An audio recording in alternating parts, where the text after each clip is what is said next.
Hello, everyone, and welcome to the Debrief on ABC News Live. I'm Kimberly Brooks. Thanks so much for joining us. We have updates on those mysterious deaths at a hotel resort in the Dominican Republic. Plus, former Vice President Joe Biden has reversed his stance on the Hyde Amendment. And the FIFA Women's World Cup kicks off today in France. But first, here are your headlines.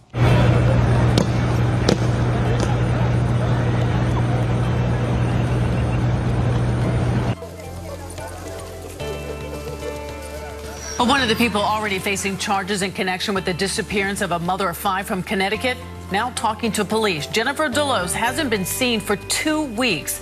Delos' estranged husband, Fotis Delos, and his girlfriend, Michelle Triconis, are charged with hindering prosecution and tampering with evidence. Triconis met with detectives working on the case at her attorney's office today. Meanwhile, police say they've received more than 220 tips.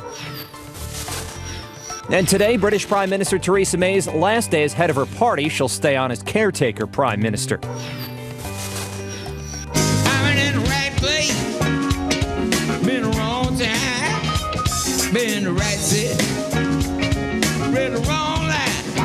Rock and Roll Hall of Famer Dr. John, who has died. The New Orleans native, best known for his 1973 hit Right Place, Wrong Time, played jazz and blues rhythms for 6 decades. He performed with everyone from Ringo Starr to James Taylor and Aretha Franklin. Dr. John was 77 and he will be missed.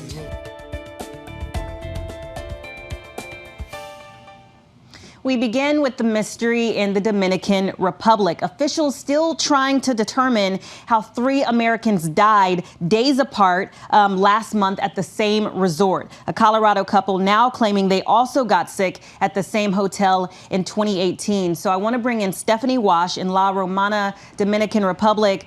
Stephanie, can you just give us an idea of what's the latest in this ongoing investigation? Kimberly, officials say they are working around the clock to figure out the facts around what happened to these 3 Americans that were found dead at the same resort here in La Romana at the Bahia Principe Resort. Now, it all started back on May 25th when all 3 victims checked into the resort. Miranda Werner's family said the 41-year-old checked into her hotel, went to the room, took a drink from the minibar, and within 2 hours of checking in, died. And just 5 days later, another couple, Cynthia Day and Nathaniel Holmes, were also found dead in their room. Now, yesterday, the Ministry of Tourism here gave a press conference suggesting that all 3 deaths could actually just be a coincidence. Okay, and there was an autopsy that was done, and I know that there's also a toxicology report where results have come in or haven't come in. What do we know there? So the preliminary autopsy report that was released yesterday showed that Miranda Warner actually died of cardiac arrest, which led to respiratory failure, and that couple actually both died of organ failure. And as you mentioned, we're still waiting for the toxicology results to come in so that officials can release an official report of what actually led to the cause of death. That could take about a month. And then with this new Colorado couple coming forward, does that help in trying to solve this mystery? Kimberly, that only adds to the mystery here. Kaylin Null and her boyfriend are suing the hotel group. They say that last year they actually had to leave the resort because their room reeked of chemicals. They did an interview with ABC News, and here's what Kaylin had to say. As soon as we came back to the room, we noticed it smelled like somebody had dumped paint everywhere. We were drooling excessively. My eyes would not stop watering. That night, we both woke up soaked in sweat at like 4 in the morning and kind of terrified. We booked a flight home before the sun came up. Kaylin says they suffered abdominal cramps, dizziness, shortness of breath. Now, there's no comment on that specific case from Bahia Principe Resorts and Hotels, but in a statement released just moments ago, the hotel group says that they are working with authorities on these cases. They are committed to guest safety, and that the hotel group has suffered great image to its reputation and due to the false info that's been put out by the media, they say. All right, definitely a bit bizarre. Stephanie Wash right there in Dominican Republic. Thanks so much for joining us. And the tariff fight continues. U.S. and Mexican officials claim to be making progress on a potential deal, but President Trump still threatening to impose those 5% tariffs on Mexico as early as Monday as punishment for allowing the surge of Central Americans across the border. This comes as the economy may be slowing down. The U.S. adding just 75,000 jobs in May, way below expectations. Job growth in March and April were also worse than originally thought, and these tariffs will likely only add to the uncertainty. So I want to move on to the 2020 race. Former Vice President Joe Biden reversing his stance on the controversial Hyde Amendment. Here's Biden last night, so take a listen. For many years as U.S. Senator, I've supported the Hyde Amendment like many others have, because there was sufficient monies and circumstances where women were able to exercise that right. If I believe health care is a right, as I do, I can no longer support an amendment that makes that right dependent on someone's zip code. All right, so I want to bring in our Deputy Political Director, Mary Alice Parks, in our D.C. Bureau to help us understand. Mary Alice, first, I just want you to remind people of what the Hyde Amendment is and who it actually affects. The Hyde Amendment is long-standing policy. It actually dates back to the 1970s. It basically bans any federal funding for abortions. Now, it really impacts women on Medicaid. That's government-funded health insurance. And so, in turn, it disproportionately impacts women of color and poor communities. So I guess everyone is curious what prompted Biden to actually change his mind. Right. Biden talked about a struggle last night. He described an educational journey for him. It is always really interesting to me to listen to a politician talk about changing their mind. I guess that's a sort of generous way of saying it. Others this morning are calling it a pretty big flip-flop. And I think that this is an example of him being pushed from the left in his party. There are progressives and women's rights activists in this country that are saying there's no middle ground for them on this issue. And he says that he's had a change of heart. I feel like there's no mercy when a person decides that they're going to change his mind. What's the public perception of a candidate changing their stance mid-course? Right, it's never a good look. And this is going to be tricky for Joe Biden because he's actually written extensively in the past about this issue. He's a Catholic Democrat, and he's written about how he believes on principle that taxpayers who don't believe in abortions shouldn't fund abortions for those who are seeking them. So he has a long history as a politician, as we know, and the fact that he's written on this issue, talked about this issue, voted one way for so long makes it look like he's shifting in his values. Now, I think he might be able to make a case that right now, today, access to abortion is harder and facing more restrictions than it has in the last 3 decades since he's been in office. And he talked about that a little bit last night, that this is a unique moment where access to abortion has been really restricted, especially in red states and in rural parts of the country. Well, Mary Alice, I guess the question is more of the race to come, but can he bounce back from this? Probably. Joe Biden is still really loved, and it does speak to his willingness and eagerness to pitch himself as a centrist candidate. He wants to be seen as the guy who's looking for compromise, who's willing to work across the aisle. But it's the ever-ending tug of war in a primary race where you have to first win over other Democrats, but hopefully in his case, he'd like to not go too far to the left, that it changes what he sees are his odds at reaching across the aisle in a general election. And Mary Alice, you have the latest polling on abortion. Yeah, this was really interesting to me. There was a new NPR Marist poll out just this morning that reaffirmed what we know, which is that access to abortion is incredibly popular across the country. By leaps and bounds, 3 out of 4 Americans really don't want to see any change to abortion access. Even more, you see there, 77% want Roe v. Wade to be upheld. But I was struck by the fact that a lot of Americans are willing to engage on a conversation about limitations to abortion. 61% of respondents in this poll said that they think that some limitations make sense, whether that's based on trimesters, how late in a pregnancy a woman can have an abortion, whether there should be limitations of whether an abortion is only allowed when later in a pregnancy, if the health of the mother or the viability of the fetus is in question. And those numbers of the nuance of abortion opinion really plays in Joe Biden's favor. He's trying to say this is actually a more complicated issue and maybe there's room for compromise. All right, Mary Alice Parks in our D.C. Bureau, thank you so much for joining us. And guys, we're moving on to West Point. A cadet was killed and 21 others were injured when their vehicle overturned in a training accident. So I want to go to Gio Benitez, who's on the ground there at West Point with more details. Gio?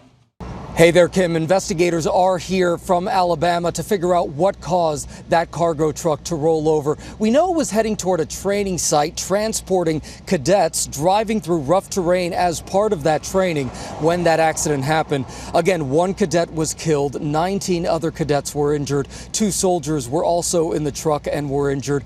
Let's show you what this truck looked like. This is a similar model. It weighs 5 tons. The superintendent here says this kind of accident is not common, even with that rough terrain. And we know that those cadets who were injured and those 2 soldiers who were injured, they're all doing well this morning because they suffered only minor injuries. But no doubt all of West Point this morning right now is thinking about that cadet who lost their life. Kim? All right, Gio, thank you so much. Guys, we move on. Today, June 7th, is National Gun Violence Awareness Day. The Virginia Beach shooting where 12 people were killed was just last week. And if you look at this map here, you can see some of the other deadly mass shootings that have happened in Clinton and Livingston and St. Louis. Far too many people continue to die and far too many families are destroyed and changed forever after losing their loved ones. So I'm really happy to be joined by Sandy and Lonnie Phillips. You guys started the organization Survivors Empowered after you lost your daughter, Jessica, in the Aurora, Colorado theater shooting in 2012. You guys go around to mass shootings connecting with survivors. I want to start with this idea of grief, and I heard you guys explain this very well, that there are no 5 stages of grief. It's something you never get over. Right. So explain that to us. Right. Well, everybody knows about the 5 stages of grief, that you go through anger, you go through all these different emotions. What they don't tell you in those 5 stages is that you bounce around them and they never end. We say that grief has no expiration date, that it redefines who you are, especially when it's a violent death. So the survivors that we work with across the country, we help to prepare them for what lies ahead and let them know what we have experienced so they know that they will live through it, even though right now they don't want to. Yeah, absolutely. And you guys were just in Virginia Beach with the survivors. You've gone to a number of these mass shootings. What's it like every time you go to a different one? They're becoming more and more regular. Is it different? Is it the same? Mm-hmm.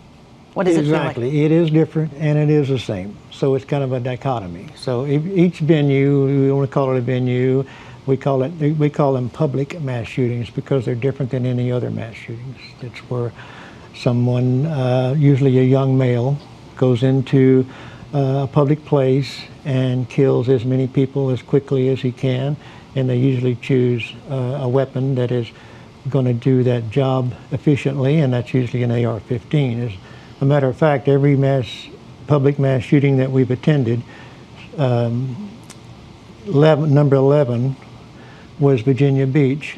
They have used an AR-15 except that one, but he did have extended magazines on his weapons. So that increases the lethality of the weaponry that they use in these public mass shootings. What do you even think about that? You said you've gone to 11. Mm-hmm. What is that? How does that register in your mind as someone who has lost a daughter? It's shocking when you think we've been doing this for really less than 7 years. And these are the big ones that get attention and publicity. There are mass shootings in America every single day. In fact, the Virginia Beach shooting was the 150th mass shooting of the year on the 151st day of the year. So this tells us that this is an epidemic in our country. It's a public health and safety issue. It is no longer about gun rights or political leanings. It is about public health and safety. And we're killing innocent citizens every single day in America and turning our heads away and saying, oh, well, it hasn't happened to me yet, so I'm safe. And the fact of the matter is it can happen anytime, any place, to anyone. And sometimes 2 or more times. Our daughter was in a mass shooting 7 weeks before she was killed. Wow.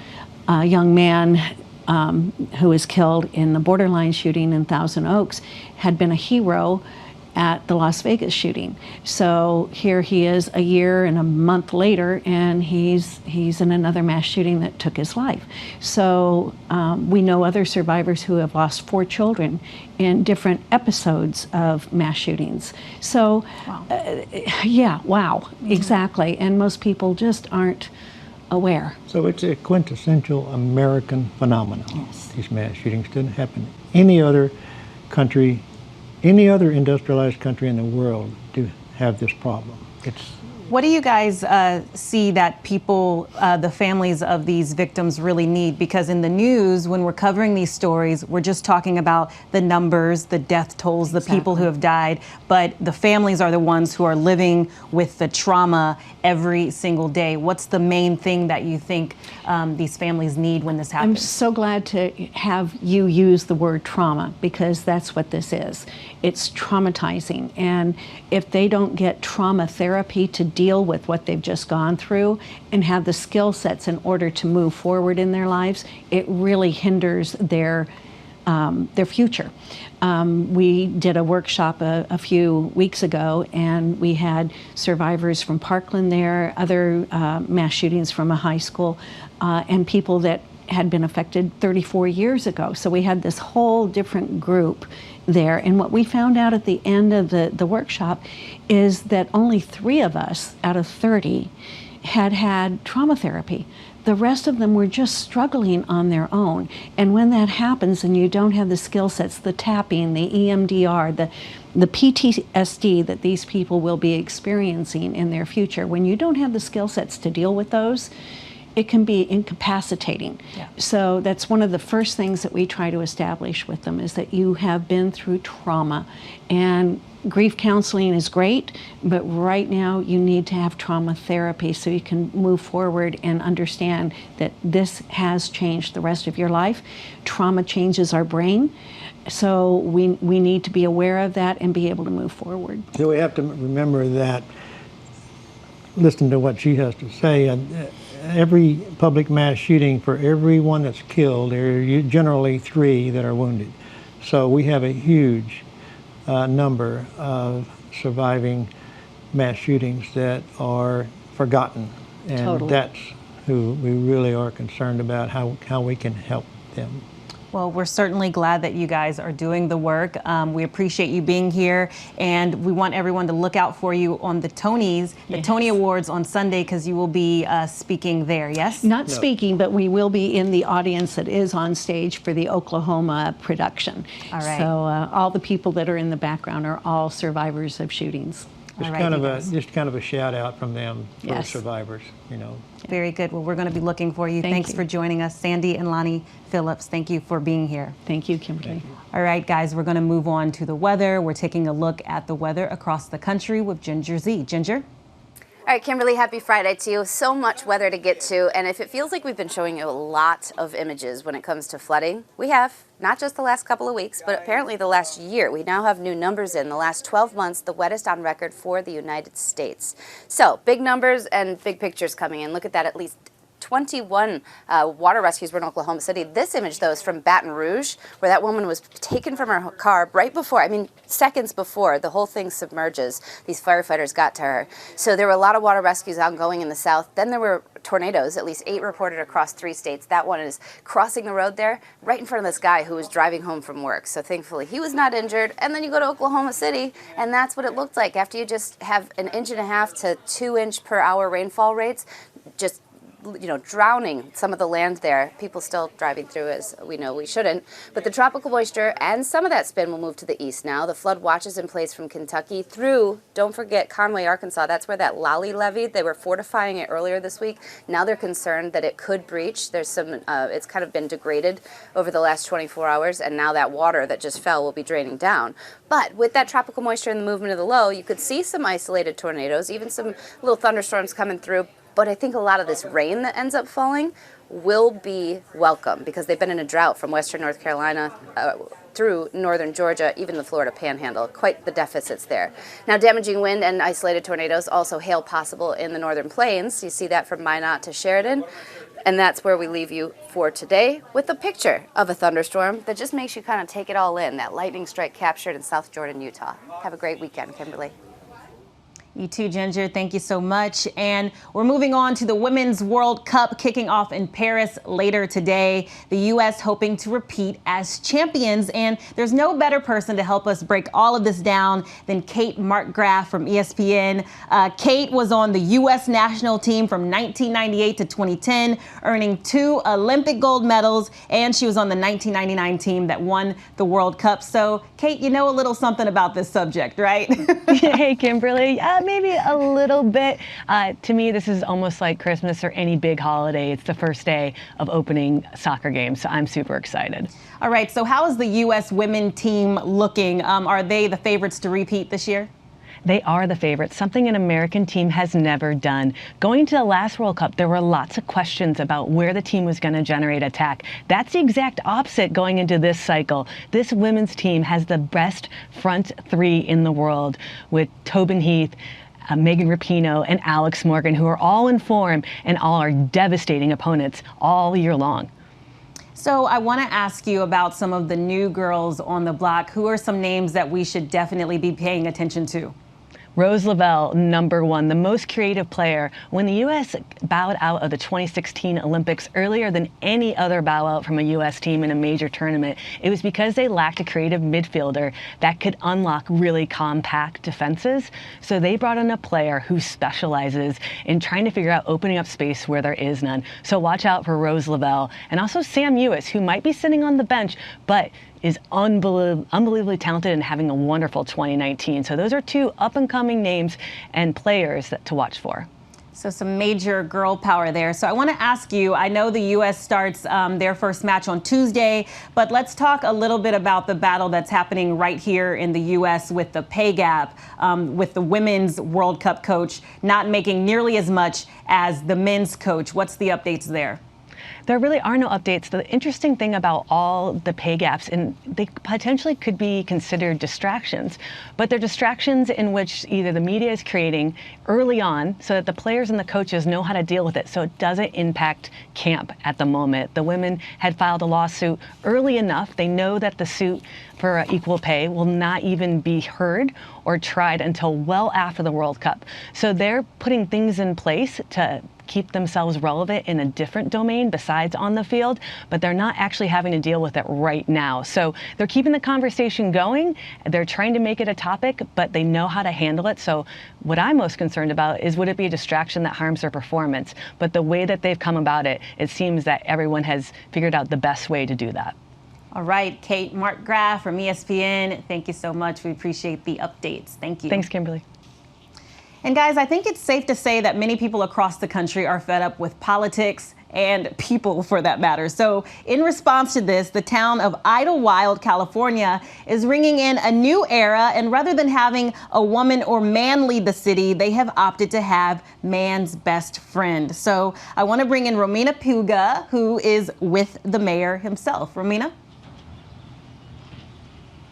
Kim, so I'm with the local mayor of Idlewild, California, who has a unique political past in that he's a dog. This is Mayor Max II, and this is his chief of staff, Phyllis Mueller. Hi, Phyllis. Hi. So this is Max II. There was actually a Max I, who was the first canine elected here. Can you tell me about that election? That was 2012?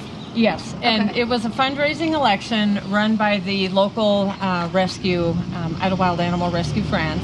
And you had to pay $1 a vote, and if you were a local resident, you couldn't run yourself, but you could run your pet, your dog or your cat, and you had to register, that kind of thing. And then it was a very successful fundraiser. It was promoted as the election you can buy. So we campaigned harder, generated more votes, and I made a generous donation to and that's how we the got rescue. Max. That's We how- actually, sorry, we have to go back to Kim in a second. But Kim, this is Max. I would vote for him in 2020. I think you would too, right? I definitely the would. signal's back. Sorry, Okay, Phyllis. totally fine. Wait, before we go, since our signal's back, can we introduce them to the deputy? Yes. Okay, I just want to show you, because it's not just Mayor Max. That's right. But he's got his security team here, Kim. And here they are. This is Deputy Mayor Mitzi and Deputy Mayor Mikey. Missy and Mikey, they're wearing security vests. Yes, They're Max's they're security here. team. Yes. And in case you didn't hear Phyllis, so basically the first Max was elected based on donations. Anyone could run their dog or cat. And the first Max won by a landslide. Second Max took over after. That's Kim? right. Thank you, Romina. There is no doubt that those dogs are adorable. Good job, guys. All right, before we go, reminder, National Rosé Day is tomorrow. I don't know how you're going to celebrate, but if you're in New York, I have the perfect option for you. This 32,000 square foot rosé mansion in the heart of Manhattan. I promise you, even if you don't drink rosé or drink it all, you will have a good time and leave with some good pics for the gram. So take a look. Tyler, there's only 24 hours in a day, and Beyonce uses them well, and apparently so do you, because this is fabulous. This is fabulous. So what do we have here? All right, so we wanted to do the whole wine tasting experience and the whole wine making. This is about wine, right? Yeah, these are the grapes, and because rosé wine is made with red wine grapes, and they just soak it in the juice for a few hours instead of a few weeks. And so you get pink wine. So these are the grapes that are soaking in the juice. So you see the pink juice, and then you get the grapes. This is amazing. So this is our fermentation lab. So we made a really cool lab fountain, and these are actually all formulas that friends that are winemakers sent me about, the formulas that they use for fermentation. Tyler, let's talk for a second. How long did it take you to think of everything that you wanted to go in this space? I mean, it's really kind of been like a lifetime of doing wine education, but a lot of sleepless weeks. This is unbelievable. So this room is the pursuit of sweetness. Even if you don't drink wine, you can still take our quiz. It's kind of like Candyland. So it's the secret garden. You get to sit in bathtubs and throw rose petals. We're going to spend a little bit of time in here, okay? This is beautiful. I just want to say I'm having the time of my life. Okay, what is this thing? It's our disco ball pit. Because at the end of the tour, what's more fun than jumping in a big ball pit that's disco ball themed?